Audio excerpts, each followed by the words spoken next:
Hello, ஒரு கதை கேட்குறீங்களா? ஒரு பசுமையான வயல், எங்கே சுற்றி பார்த்தாலும் அவ்வளோ பசுமையாக கண்கொள்ளா காட்சியாக இருந்ததுங்க. அந்த பசுமைக்கும் அழகு சேர்க்கிற விதமாக அங்கங்கே ரோஜா மலர்கள் பூத்து குலுங்கி அதோட நறுமணத்தை பரப்பிட்டு இருந்ததுங்க.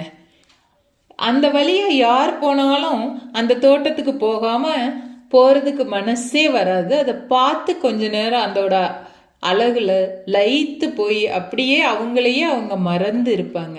அந்த அளவுக்கு அழகான தோட்டம்ங்க. இந்த வழியா ஒரு 5-6 சின்ன குழந்தைங்க நடந்து போயிட்டு இருக்காங்கங்க.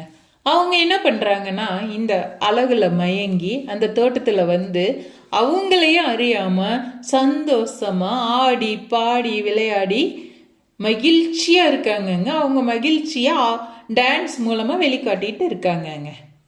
இதே வழியில தாங்க ஒரு 20 வயது மதிக்கத்தக்க ஒரு 2-3 இளம் பெண்கள் வர்றாங்கங்க. அவங்க என்ன பண்றாங்கன்னா, அந்த மலரை பார்த்த உடனே அதோட அழகுல மயங்கி உடனே அதை பறிச்சு தன் கூந்தல்ல வைக்கணும்னு சொல்லிட்டு ஆசைப்படுறாங்க. அவங்க இதை யோசிச்சுட்டே இருக்கிறப்போ அந்த வழியா ஒரு 50-60 வயது மதிக்கத்தக்க ஒரு 2-3 பெண்கள் வர்றாங்க. அவங்க என்ன பண்ணுறாங்கன்னா, கண்ணு அந்த மலரை பறிக்காதீங்க, ஏன்னா அந்த மலர் செடியிலேயே இருந்ததுன்னா ஒரு 10 நாள் அழகாக இருக்கும், நம்ம எப்பவுமே பார்த்துக்கலாம் ரசிக்கலாம்.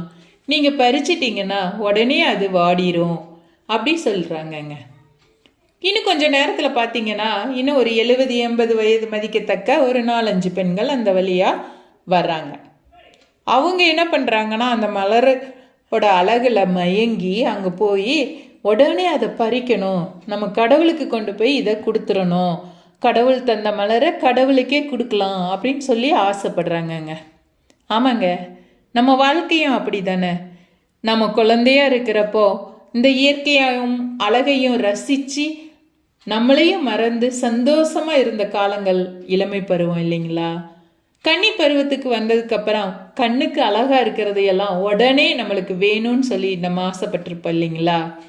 அதே ஒரு 50-60 வயசு ஆயிடுச்சுன்னா இது கடவுள் கொடுத்த வாழ்க்கை, இந்த வாழ்க்கை அப்படியே இருக்கட்டும், இதில் எந்த மாற்றமுமே செய்ய வேண்டாம், அப்படியே போகட்டும் அப்படின்னு சொல்லி எல்லாத்தையும் ஓகே இதை அக்செப்ட் பண்ணிக்கலான்னு சொல்கிற ஒரு முதிர்ச்சி நிலைக்கு நம்ம வந்திருப்போங்க.